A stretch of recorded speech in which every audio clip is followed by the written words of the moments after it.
Grant used my brass route tag to keep the signature page from curling. It was 6 minutes past noon, and the payroll office smelled like reheated broccoli, and the lavender hand cream Mallory Chen kept beside her keyboard.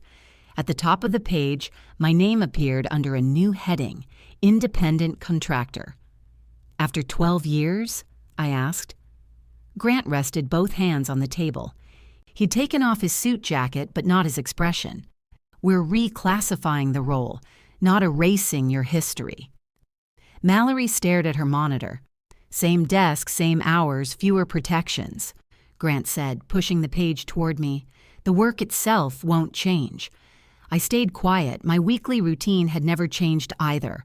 Monday through Friday, I arrived at 5:45, checked the wash floor exceptions, matched the route roster to the loading doors, and clipped that brass tag beside the first truck cleared to leave at 6. What I couldn't understand was why Grant had brought Mallory in to watch me sign something he already knew wasn't true. The route tag scraped across the table as I pulled the page closer. It was oval, heavy for its size, stamped R-01 on one side and Mercer Textile Service on the other. 12 years of red grease pencil had settled into the grooves. Daniel used to joke that if the plant caught fire, I would save that tag before I saved him. He'd been dead 3 years, and Grant had apparently decided the tag belonged to the company again. I read the first paragraph twice. The language said I would choose the manner, location, and schedule of my work. The second paragraph said I would submit monthly invoices. The fourth required me to remain available during the company's normal operating hours and comply with Mercer policies, client requirements, and other directives as assigned. "Did a lawyer write this?" I asked. Grant's mouth moved at one corner. "Why?" "I'm wondering if they got paid by the contradiction."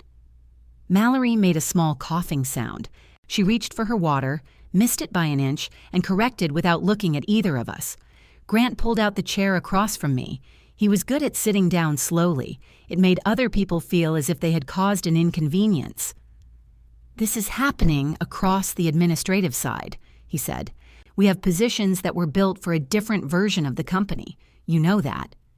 "I know we bought a tunnel washer for a different version of the company. And you know what it costs." "I know exactly what it costs. I approve the chemical variances." "Then you understand why I need flexibility." There it was, not cruelty, arithmetic.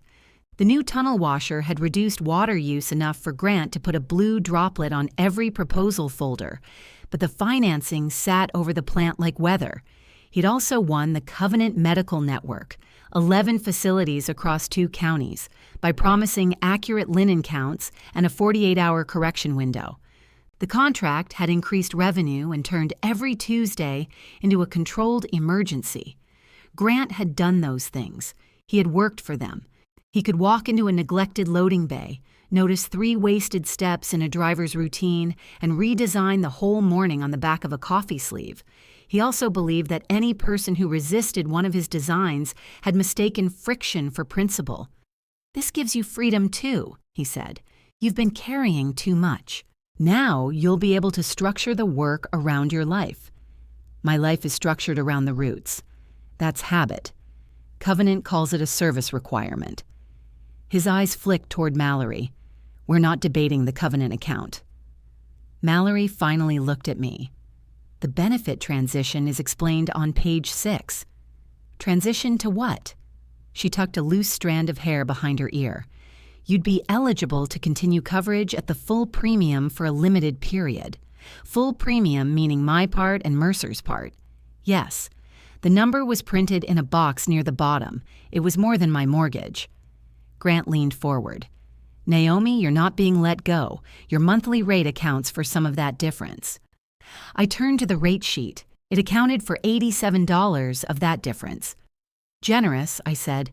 "We can revisit the amount after the first quarter." "Can we revisit whether I'm an employee?"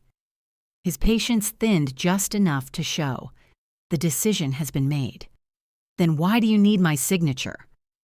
Mallory's fingers stopped over her keyboard. Grant looked down at the brass tag between us. Daniel and Grant had the same hands, broad across the knuckles, though Daniel had always kept his nails bitten short. Grant's were buffed. He lifted the tag and placed it squarely on the signature line. To acknowledge the new arrangement, I slid it off again. I'll take the agreement home. It isn't necessary to complicate this. Then it should be easy to read overnight. You can read it here. I could. I'm not going to. Mallory swiveled toward the printer, although nothing was printing. Grant sat back. At family dinners, his silence could pull an apology from the far end of a table. I had watched vendors add free months to service plans just to escape it. Daniel used to kick me lightly under the table when his brother started doing that. Don't fill the air for him, the kick meant. Without Daniel there, I had learned to keep my own feet still. Grant buttoned his jacket. Take it. I need an answer by Friday. It was Tuesday. And until then, business as usual. I picked up the agreement and the route tag. Same desk? Same hours? I asked. His gaze held mine. I already said the work isn't changing. The plant was loudest after lunch. The soil sort crew fed gray bags of used linens onto the conveyor, while dryers the size of small garages rolled behind insulated doors. Steam turned the air sweet and metallic. Somewhere near the garment line, a pneumatic hanger jammed and began snapping at regular intervals. I walked the yellow lane toward operations with Grant's agreement tucked beneath my clipboard. Luis Ortega spotted my face before he spotted the paper. Who died? He called over the machinery. Apparently, my benefits. He stopped smiling. Luis supervised the wash floor and had been at Mercer 2 years longer than I had. He wore a radio clipped high on his chest because he had once dropped one into a 50-pound cart of restaurant napkins and spent an hour following the sound of his own name through the building.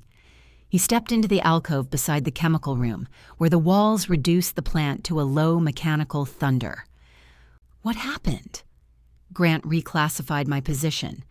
As what? A contractor. Luis waited for the rest. That's the rest. He looked through the little safety window toward my desk. It sat behind glass at the end of the loading floor, close enough for me to see every dock light change from red to green. My nameplate had been there since the month Daniel insisted I stop introducing myself as someone who was helping out. Luis rubbed a thumb over his mustache. Contractors pick their hours. Yes, so you'll come in at 9. No, 10? I may become a noon person. You hate noon people. I do. They arrive right when everyone else has used up the good decisions. He didn't laugh. Can he do that? I don't know. That was harder to say than it should have been. For 12 years, people had brought me problems because I knew which answer belonged to which question. A route driver could show me a torn barcode label and I could tell him whether the garment belonged in repairs, replacement, or customer review. I could hear one uneven slap inside a dryer and know a fitted sheet had balled around the thermocouple. I could look at a hospital variance and tell whether we had miscounted or whether a loading room employee at Covenant East had started storing bath blankets on the wrong shelf again. But the page under my clipboard made my own work look vague and temporary. Advisory services, operational coordination, quality consultation, words chosen by someone who had never stood at Dock 3 at 6:10 in the morning with 2 missing scrub carts and a driver already calculating traffic. Luis tapped the agreement. You going to sign? Not today. Good. Don't turn it into a floor referendum. I wasn't. You were making the face. What face? The union organizer in a movie face. I have one face. You have at least 6. Half of them are dangerous. His radio cracked. Luis, we got foam at number 2. He sighed. That's number 7. The radio crackled again. It says 2. The machine says 2. We call it 7. A pause. Why? Because the old number 2 caught fire in 1998. Another pause. That doesn't explain anything. Welcome to Mercer. He headed toward the washer line, then turned. Naomi, I won't sign today. That's not what I was going to say. What were you going to say? He pointed at the clipboard. Don't lose that. I put the agreement in my bottom desk drawer, beneath a stack of rejected garment labels and a box of peppermint tea that had expired during Daniel's last winter. Then I cleared a 6-cart shortage at Covenant North, answered 3 emails about chef coat embroidery, and spent 40 minutes proving that a restaurant had returned 37 fewer aprons than it claimed. Business as usual had always been a phrase used by people who did not have to perform it. At 4:20, Grant came to my desk without knocking on the glass. "Evelyn is doing dinner Sunday," he said. It took me a second to understand why the CEO was telling me about his mother while holding a folder labeled Labor Rationalization. "She called me. She wants everyone there." Everyone meaning? You, me, Celia, Martin if he's back from Columbus. All adults, all Mercers, all capable of making mashed potatoes, feel like a legal proceeding. I told her I'd bring pie. Grant looked at the lower drawer where I'd put the agreement. There's no reason for company business to become family business. Then don't bring it up. I won't. You just brought it up at my desk. His jaw tightened. I'm asking you not to upset her before the acquisition is settled. That was the first time he said acquisition to me, not partnership, not capital review, not strategic options, which had been his favorite phrase for 6 months. Acquisition. A cart slammed against the metal stop outside, and both of us glanced toward the sound automatically. "Who's buying us?" I asked. "There are conversations." "With whom?" "When there's something appropriate to share, I'll share it. You want me to sign away employee status before you tell me who will own the company. This is exactly the kind of dramatizing I'm trying to avoid." I asked one question. You asked it like Daniel. He seemed surprised by his own sentence. So was I. For a moment, he looked less like a CEO than the younger brother who used to arrive late for Sunday dinner with an expensive bottle of wine and no idea who had cooked. Then he closed the folder against his chest. "Friday," he said. After he left, I opened my drawer and read the agreement again. At 5:30 the next morning, I parked beneath the security light that had been blinking since Memorial Day. I always arrived early enough to sit in my car for 5 minutes with the heat running, even in mild weather. Daniel had started the routine during my first month. He would bring coffee, I would complain that no human being needed to discuss flat work before sunrise, and we would watch the steam rise from the roof vents. After he died, I kept coming early. At first, because going straight from an empty house into the plant felt too abrupt. Later, because 5 quiet minutes belonged to me in a way the rest of the day did not. The brass tag was in my coat pocket. I rubbed my thumb over the stamped R-01, finished my coffee, and went inside. I initialed the wash floor exception sheet at 5:44. At 5:47, I caught a surgical gown cart assigned to the wrong Covenant route. At 5:52, Luis reported a steam pressure dip. At 5:56, I moved Lakeview Dental's 4 bags of lab coats to Route 4 because Route 9's driver had called out. At 6, I clipped the brass tag beside Teresa Vaughn's name and turned the first dock light green. Teresa gave me 2 taps of the horn as she pulled away. She had done it every Wednesday for 9 years, once for ready, once for gone. I wrote the departure time on the roster in red pencil, 5:59. My initials went in the next box. At 8:15, Mallory appeared at my door holding a sheet of gray plastic. "I'm sorry," she said. My blue employee badge lay on top of it. The gray one had visitor printed across the front. "Grant says contractors can't retain employee credentials," she said, "for access control reasons." I stared at the badge. My agreement isn't signed. I know. My answer isn't due until Friday. I know. Then why are you holding that? Her grip tightened around the lanyard. He said the system status had to match the effective date. What effective date? She looked toward the loading floor. Yesterday. I took the gray badge. At the bottom, in smaller print, it said escort required. Mallory placed my blue badge on the desk but did not let go. "I really think you should make this easy on yourself," she said softly. "Sign the page. We can talk about the rate later." "We." Grant. "Me." "Finance." "Can you change the rate?" "No." "Can you restore the health contribution?" "No." Can you change my classification? Her silence answered that one. I reached for the blue badge. She pulled it back to her chest. I have to deactivate it. The shame came hot and stupid, as if I had been caught somewhere I did not belong. Through the glass, people crossed the loading floor carrying manifests, radios, clean gloves, coffee. My desk was 8 feet from the employee corridor. Anyone looking our way could read the white word across my chest. Mallory's face softened, which made it worse. I'm sorry, she repeated. I clipped the visitor badge to my collar. What hours does the system say I work? She blinked. Excuse me? My status changed yesterday. What hours does the new system say I work? I don't think Grant changed the scheduling module. So payroll still has me at 5:45 to 2:15? Your schedule isn't really my Mallory. She looked at her monitor through the glass wall of her office across the corridor, as if she could see the answer from here. I'll check, she said. She walked away with my blue badge in her hand. At 2:16, after I had worked the exact shift Grant said no longer belonged to an employee, I carried my coat and empty mug to the side entrance. The gray badge flashed red. I tried again. Red. A driver waiting outside held the door open from the parking lot. New badge? He asked. Knew everything.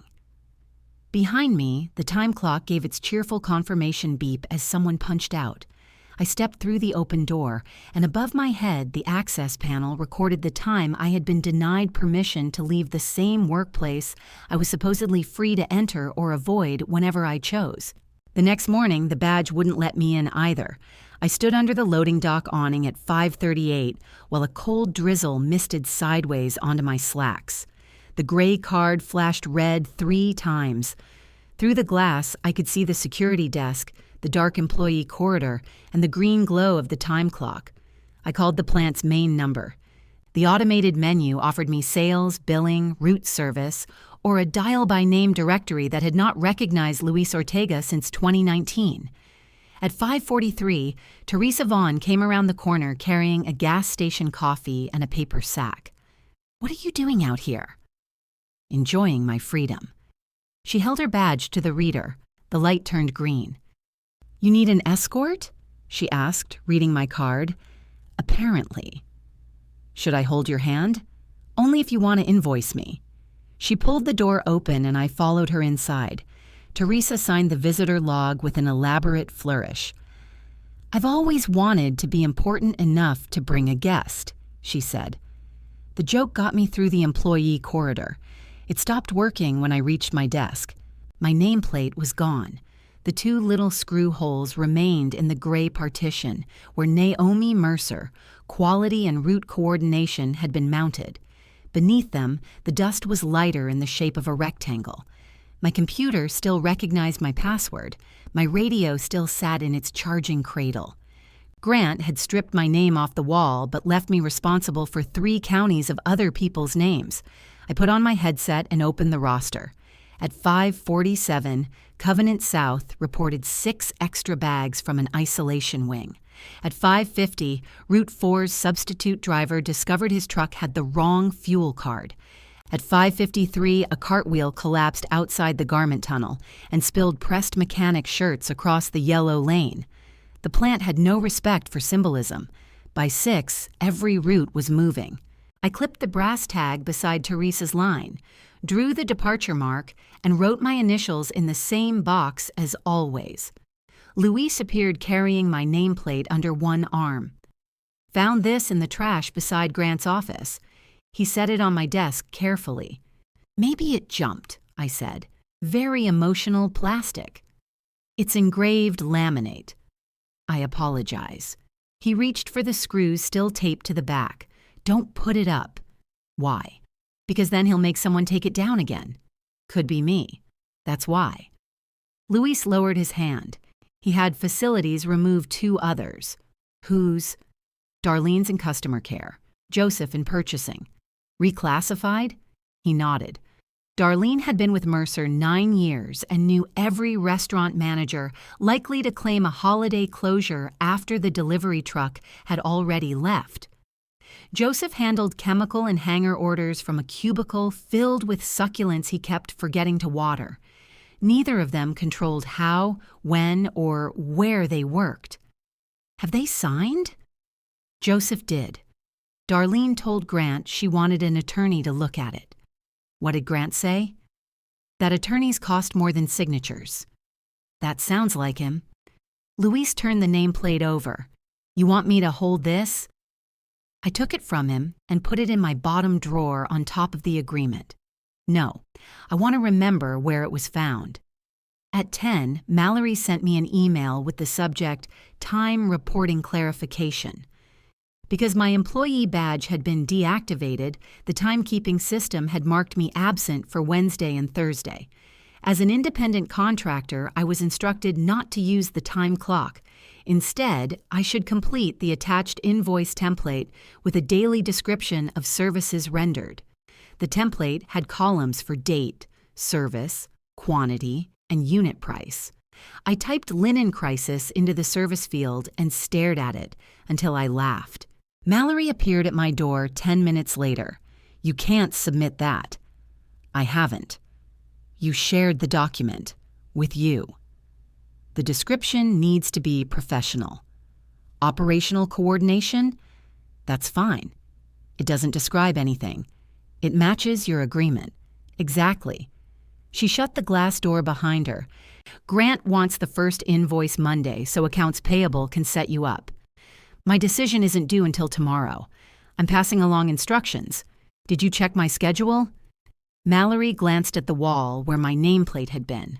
The scheduling module still shows your regular shift. Does it show me absent? Timekeeping does. Will I be paid for the last 2 days? You'll invoice for them. At what hourly rate? You're not hourly. Then why does the template ask for quantity? You can enter one. One what? 1 day. If I work 9 hours? 1 day. If I work 2? She rubbed her forehead with 2 fingers. Naomi, I did not design the template.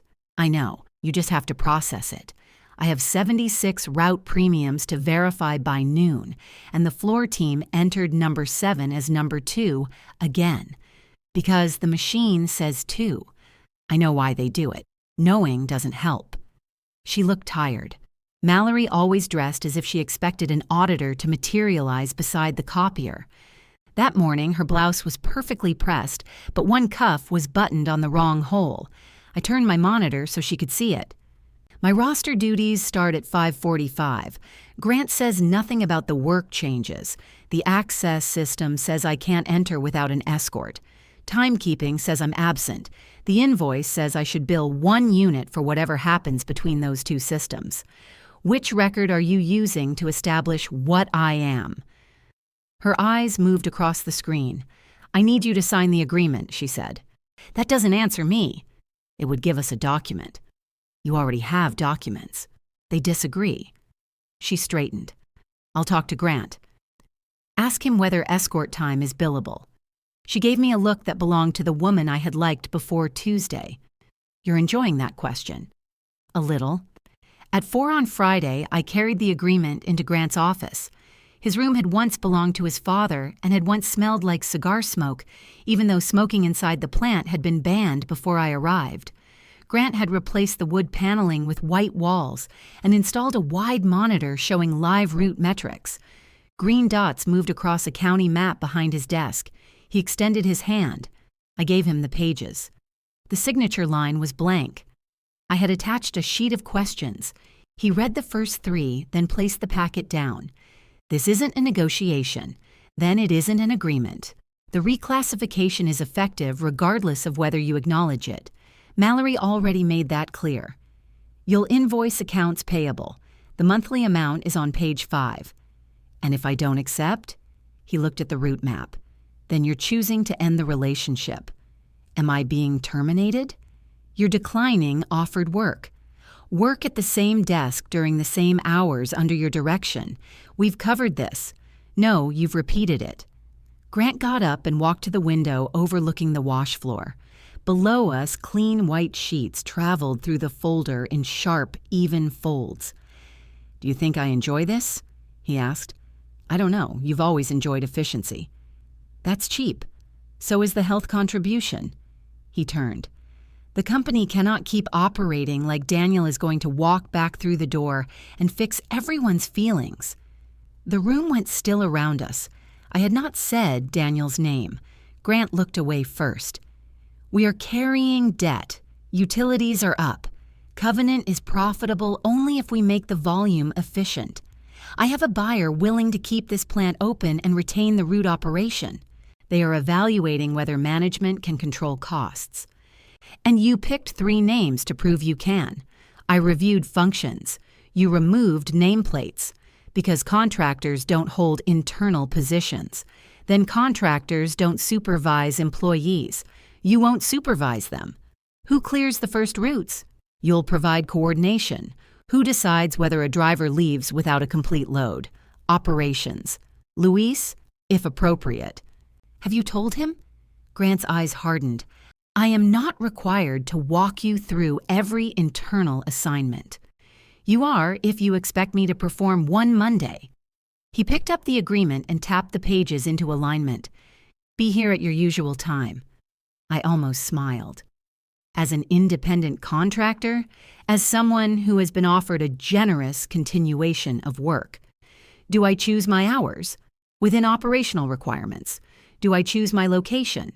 Some duties require site access. Can I work for other laundries? Not if there's a conflict. Can I hire someone else to perform the work?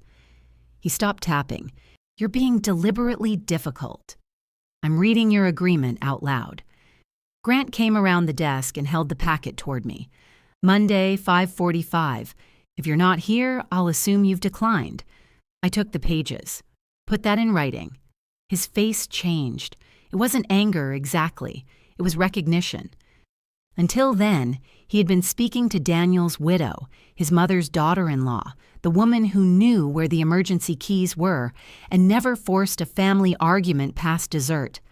Now he saw the person who had made correction logs for 12 years because spoken instructions disappeared the moment a customer complained. You know what your problem is, he said. I use follow-up questions. You think being indispensable makes you safe. I'm not indispensable. That's why I trained Luis and Teresa and 3 dispatchers to do the morning release. That surprised him. It also surprised me how satisfying it felt to say. At Evelyn's house Sunday evening, Grant carved the roast. His mother still lived in the brick ranch where Daniel and Grant had grown up. The kitchen had been renovated twice, but Evelyn kept the original yellow wall clock because it ran 4 minutes fast and, according to her, had character. Celia brought wine. Martin arrived from Columbus with a box of expensive chocolates and the distracted air of someone already composing his departure. Grant's wife had a talent for asking kind questions while checking the room to see how the answers landed. How is work? Celia asked me. Grant set a slice of roast on my plate.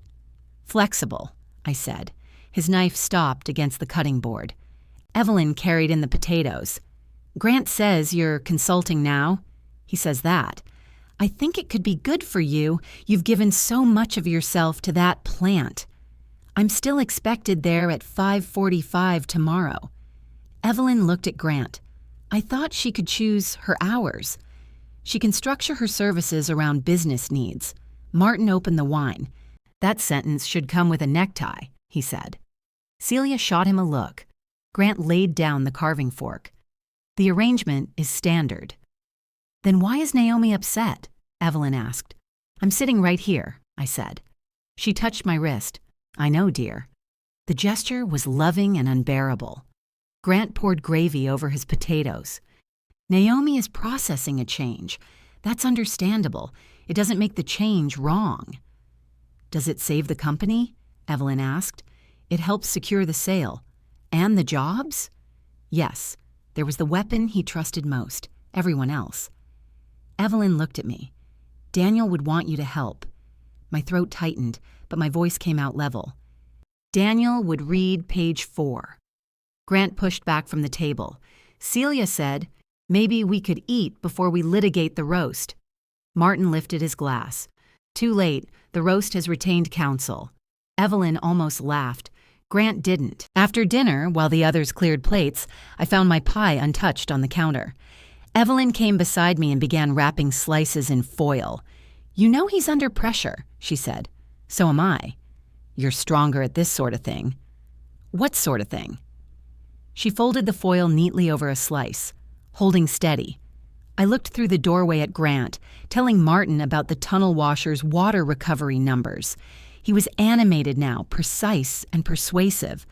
In another life, I would have been proud of him. "Being good at holding weight," I said, "is how people decide you can carry more." Evelyn pressed the wrapped pie into my hands. "Don't make me choose between you." I set it back on the counter. "I'm not the one asking you to."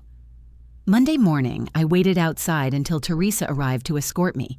At my desk, the brass root tag lay exactly where I had left it. Beside it was an email from Grant, sent at 4:58 a.m.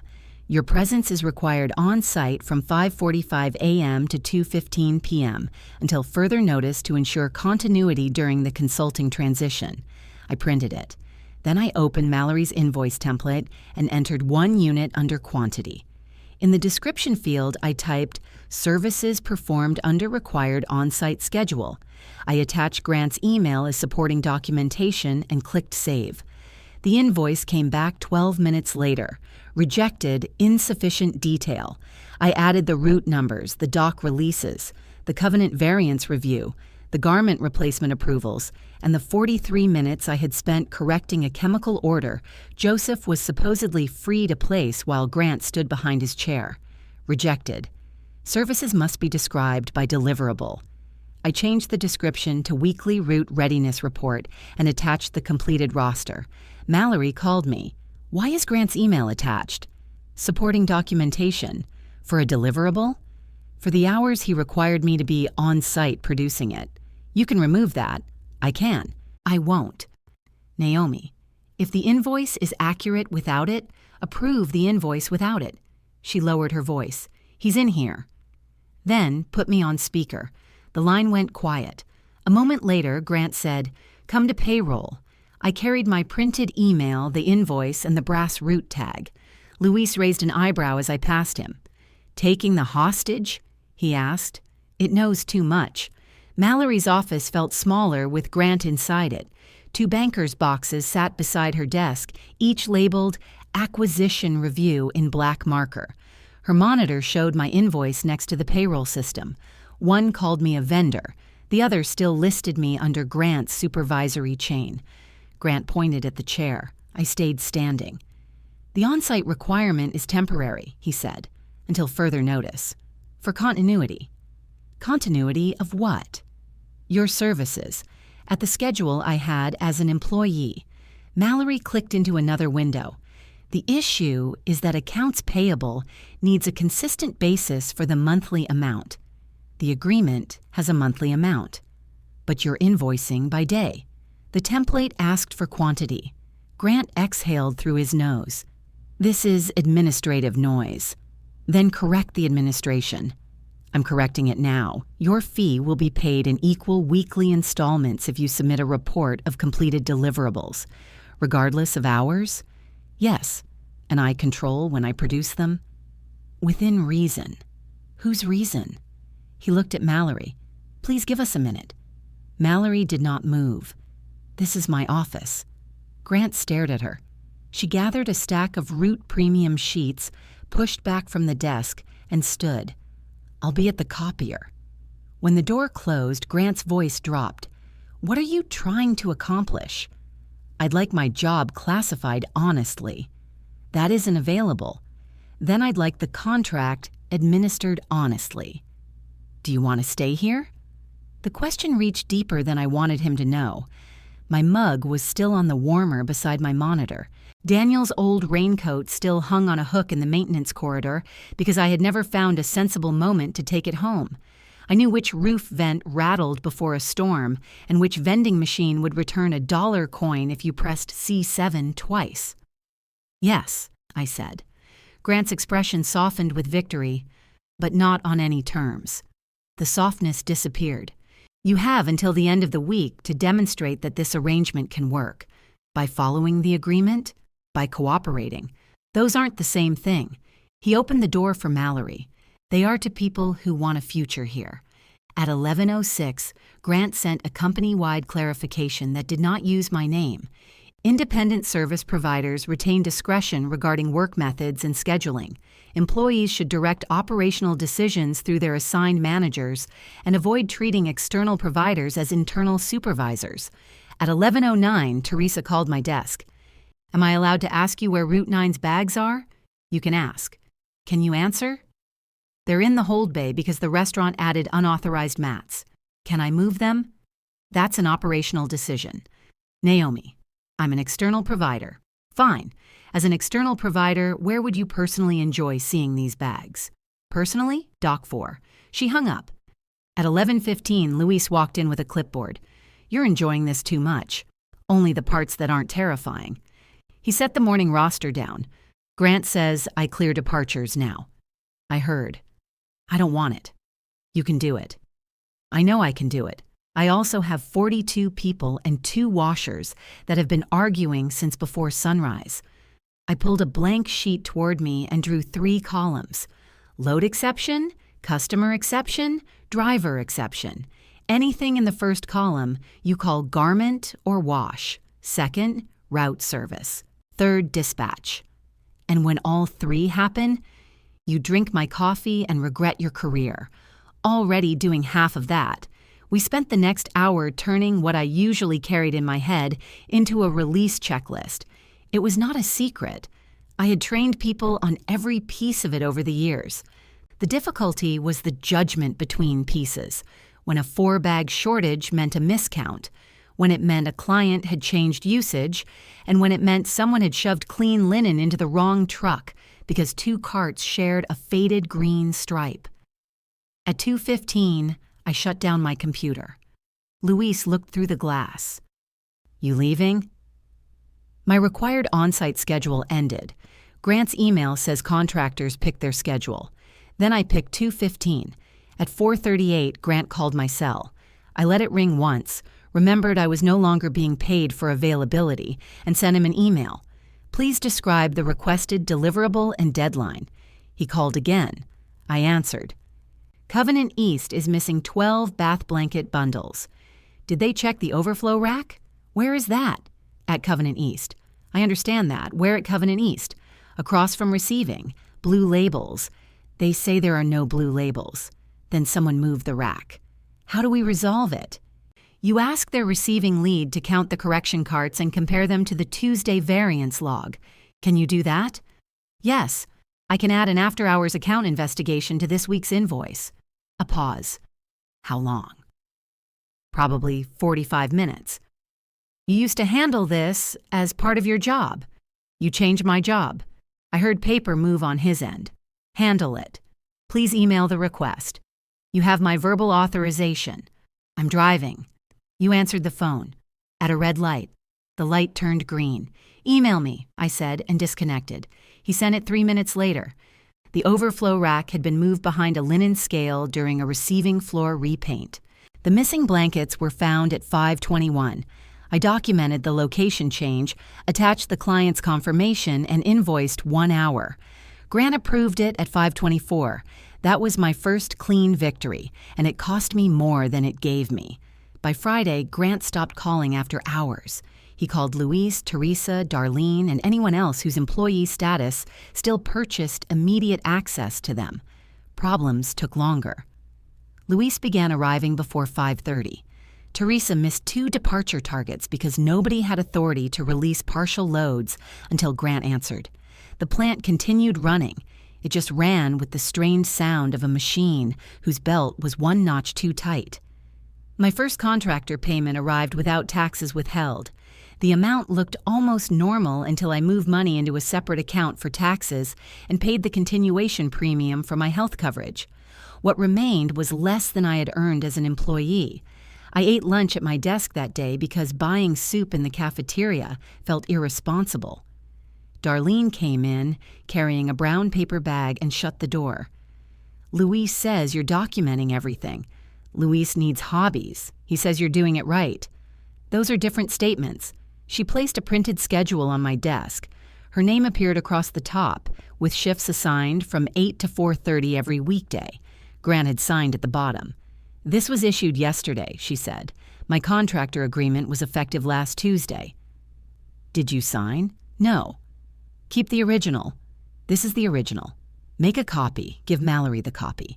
Darlene sat in the chair across from me. "What if she sends it to Grant?" "She probably will." "That's not reassuring." "I don't have reassuring." She looked down at her hands. "My partner says I should walk.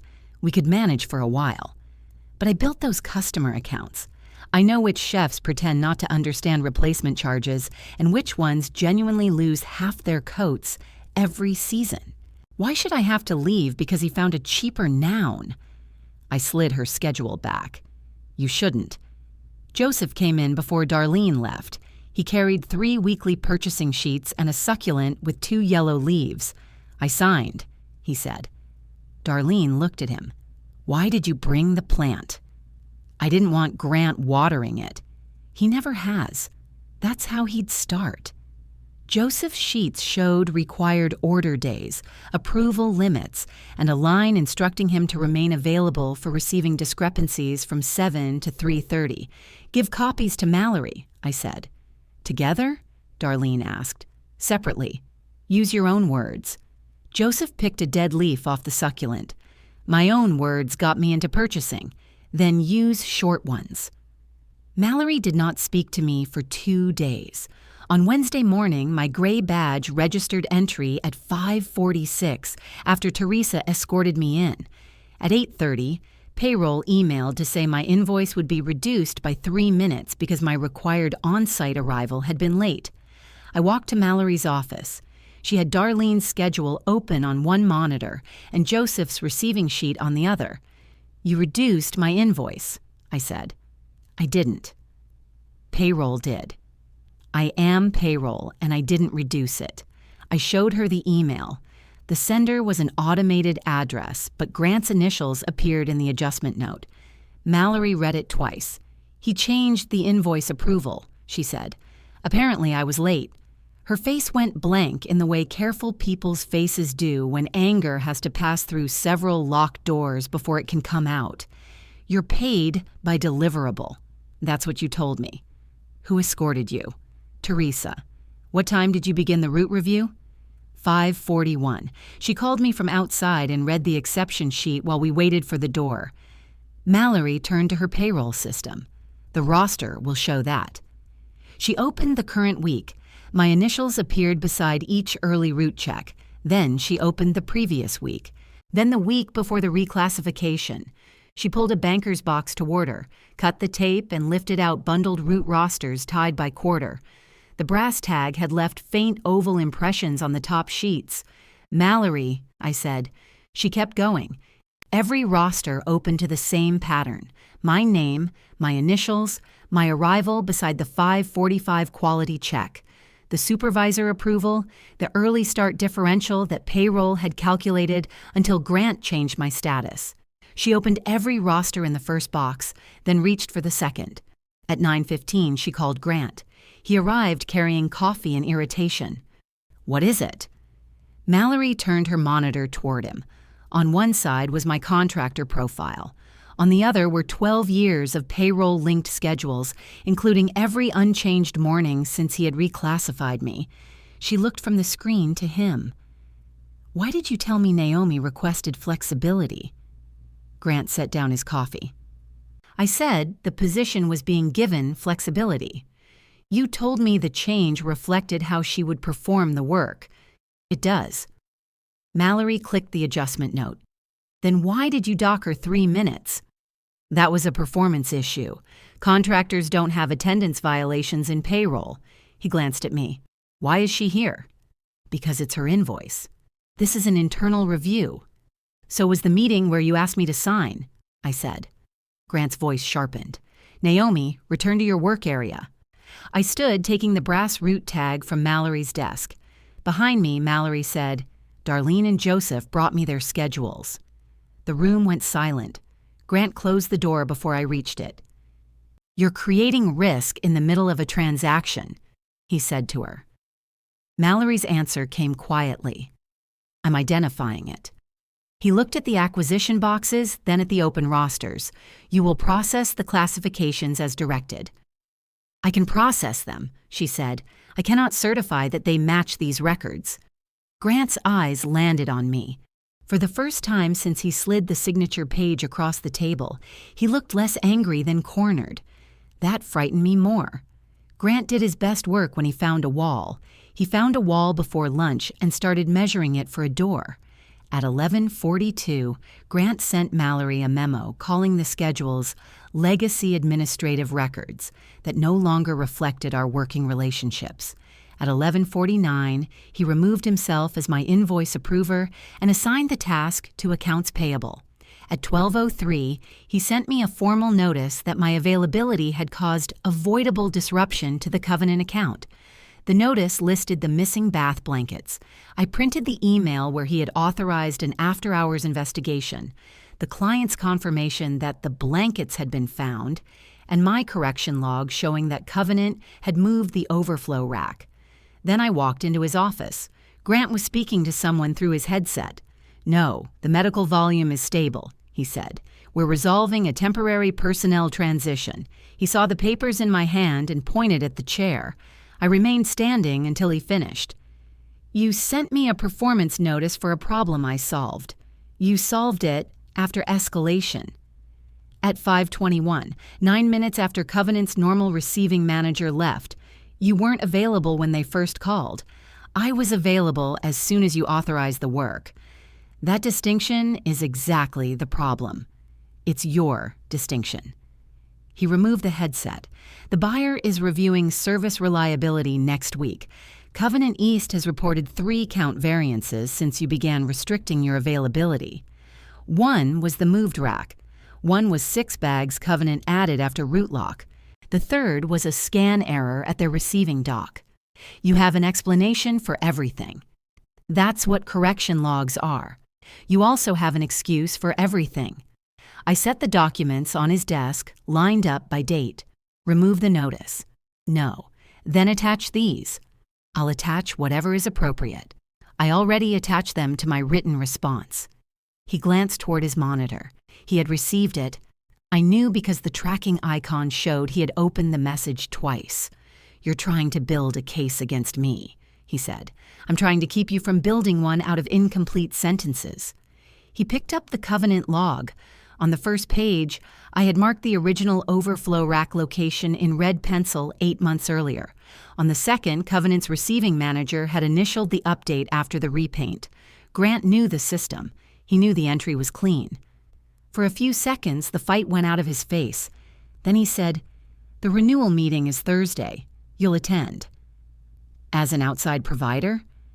As the person who maintains the correction records. What is the deliverable? Naomi. I need it for the invoice. He looked as if he might throw the log. Instead, he wrote 3 words on a sticky note. Renewal support package. He pushed it toward me. I took it. Thank you. Do not mistake this for leverage. No, I'll invoice separately for leverage. His laugh escaped before he could stop it. That was Grant's most disarming quality. He could find something funny in the person he was furious with, and for one reckless second, you remembered why people followed him. Then he tapped my performance notice. It stays. The Covenant meeting took place in our training room because the conference room smelled like damp ceiling tile. Grant sat at the head of the table with a presentation full of green arrows. Mallory sat near the wall with the acquisition boxes at her feet. A man and a woman from Lakeshore Service Group, the buyer, joined by video. Covenant sent Renee Wallace, its regional facilities director, and Todd Kemp from receiving operations. Renee wore half glasses on a red chain and had no visible patience for presentation language. Grant moved efficiently through the numbers. Linen loss was down. Emergency replacements were down. On-time route completion had improved since the tunnel washer came online. He explained water recovery without turning it into a commercial, which was harder than it sounded. He was good. If he had been bad, all of this would have been easier. Then Renee asked about the 3 recent variances. Grant changed slides. We had some inconsistency during an administrative transition, he said. We've addressed the contractor availability issue and reassigned direct operational control. Across the table, Mallory stopped writing. Renee looked at me. Is that what happened? Grant answered first. Naomi maintains the documentation, so she can walk you through the corrections. I opened the red-edged log. The first variance was 6 bags added after the load lock. We delivered them on the supplemental route within the contract window. The second was a receiving scan that counted 1 cart twice. The third involved the overflow rack after repainting. Todd nodded. That rack was on us. Renee turned to him. All 3 were receiving issues. The first was usage, I said. The other 2 originated at receiving. Our response on the rack took longer because after-hours account work required separate authorization under my new service arrangement. Grant's hand settled on the table. Renee peered over her glasses. How long? 9 minutes. Todd looked at Grant. That's the inconsistency? Grant said the larger concern was continuity. I slid copies of the correction summaries across the table. Continuity held. Every variance was closed within the 48-hour requirement. The open issue is that the overflow rack still has no permanent blue label. Todd wrote that down. Renee closed Grant's presentation packet. Then label it and stop calling it a service failure. After the Covenant representatives left, Grant remained at the head of the table. You undermined me, I answered her question. You emphasized the authorization delay. You blamed contractor availability. It was context. So was my answer. The Lakeshore representatives were still on the screen. The woman leaned toward her camera. Grant, we need 10 minutes with Mallory regarding the payroll representation. He looked at the screen, then at the boxes by Mallory's feet. We can schedule that through finance. We're scheduled now. Grant stood so quickly that his chair rolled into the wall. Mallory carried both boxes to the conference room next door. Before she left, she glanced at me. Your invoice adjustment has been reversed, she said. 3 minutes. It was a small thing. It felt enormous. Grant told me to wait in my office. The red-edged correction log disappeared from the shared drive while I was walking back. I still had the paper original. So did Covenant. At 1:30, my network access shut off completely. My screen went black, then returned with a message telling me to contact an administrator. Luis saw it through the glass. Did you break something? Only the mood. His radio sounded. Doc 3 had a partial load waiting for release. He looked at me, then at the checklist we had built. Customer exception, he said. What does the contract allow? 48-hour correction. What does the route have room for? 2 supplemental carts. What does that tell you? That I hate your answer. Then it's probably right. He released the truck himself. I packed my mug, the expired peppermint tea, Daniel's raincoat, my nameplate, and the unsigned agreement into a box from the garment department. I left the brass tag clipped to the next morning's roster. Grant met me at the employee corridor. You're not being terminated, he said. My access is gone. Temporarily while we review data permissions. Do you want me on site tomorrow? I'll let you know. Put it in writing. He lowered his voice. Stop saying that like it's a weapon. It's a sentence. Go home, Naomi. The gray badge would not open the exit. Luis had to let me out. At home, I set the box on my dining table and paid the health premium. Then I moved money from savings to cover the mortgage. The transfer screen asked if I was sure. I wasn't. I clicked yes. Evelyn arrived after dark carrying the pie plate I had left at her house and a green file folder swollen with old paper. I found this in Daniel's things, she said. I stepped aside. She put the folder on the table beside my nameplate.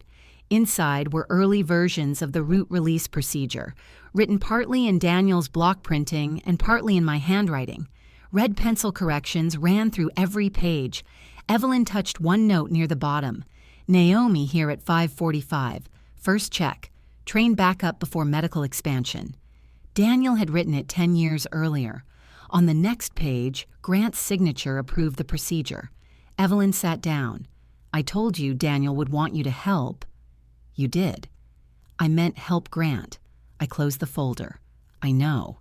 She stared at my gray visitor badge lying beside the pie plate. Daniel meant help the company. For a while, neither of us spoke. Then she said, Grant thinks if he gets everyone safely across, it won't matter who he steps on at the edge.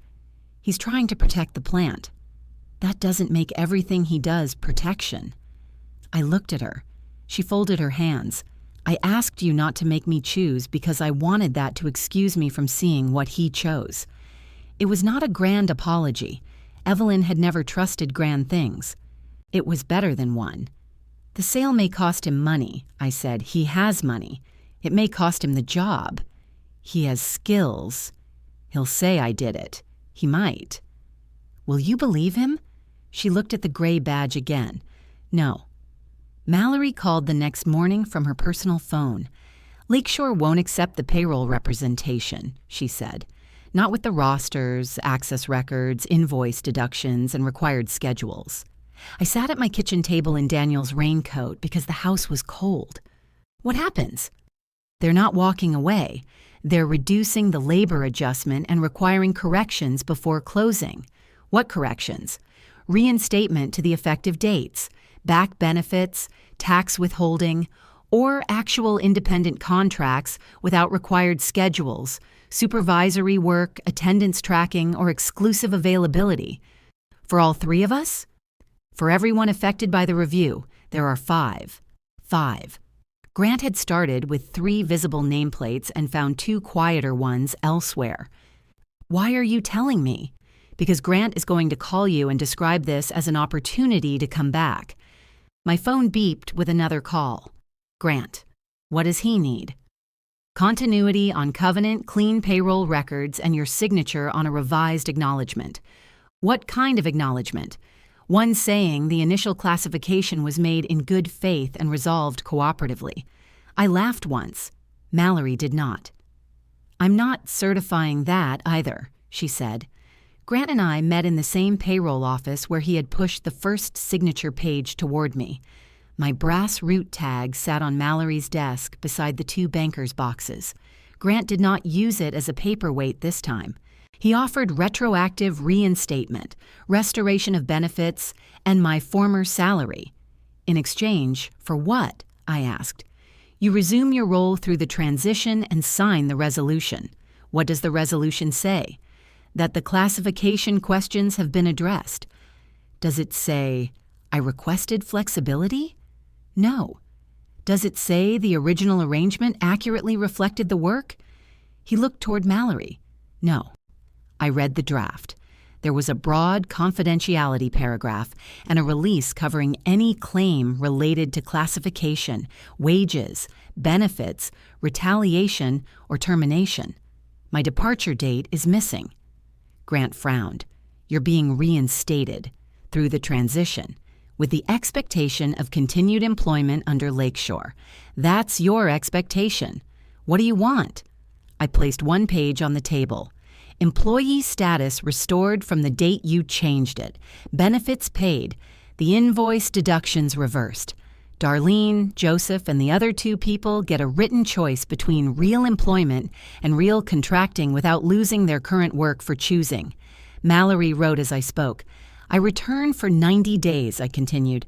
My authority over root release and quality corrections is written down. Luis remains my backup and gets the title and pay for the responsibility you already gave him. After 90 days, I leave with severance, a neutral reference, and mutual non-disparagement. Grant stared at me. You prepared this. I've had quiet mornings. You said you wanted to stay. I did. Then stay. The word came out angry, almost wounded. I thought of my desk, Daniel's raincoat, Teresa's 2 horn taps, and the exact sound the hanger line made before it jammed. You removed my name while keeping my hours, I said. I can't unknow how easy that was for you. He leaned back. The buyer was going to cut 70 positions if the numbers didn't work. Then show them honest numbers. You think honesty keeps a plant open? I think false savings close one later. Grant looked at the root rosters stacked in the boxes. He knew I was not entirely right. I knew he was not entirely wrong. That was the last place he could negotiate from. "The sale price has been reduced," he said. "My performance payment is tied to it." "I know. This costs me personally." "Yes." Mallory stopped writing. Grant gave a short, bitter smile. "At least you're honest about that." "I learned from Payroll." He signed. Darlene chose employee status. Joseph did too, after negotiating permission to work from home on order analysis Fridays. Luis became operations release supervisor and complained for 3 weeks about the title before putting it in his email signature. The sale closed for less than Grant had promised Evelyn. Lakeshore kept him through the transition because the Covenant growth and tunnel washer numbers were real. After 6 months, they offered him a commercial development role without payroll authority. He declined and left with a smaller payout than the one he had designed. On my last morning, I arrived at 5:35 and sat in the car with the heat running. At 5:40, Mallory knocked on my window. She held out the brass root tag. "Payroll evidence," she said. "Operational equipment. I think chain of custody has concluded." We walked in through the employee entrance. My blue badge turned the light green. At 5:59, Teresa's truck cleared Dock 1. She gave me 2 taps of the horn, once for ready, once for gone. I clipped the brass tag beside her name and drew one final red line beneath mine. Then I handed the pencil to Luis, put Daniel's raincoat over my arm, and walked out while my badge still worked.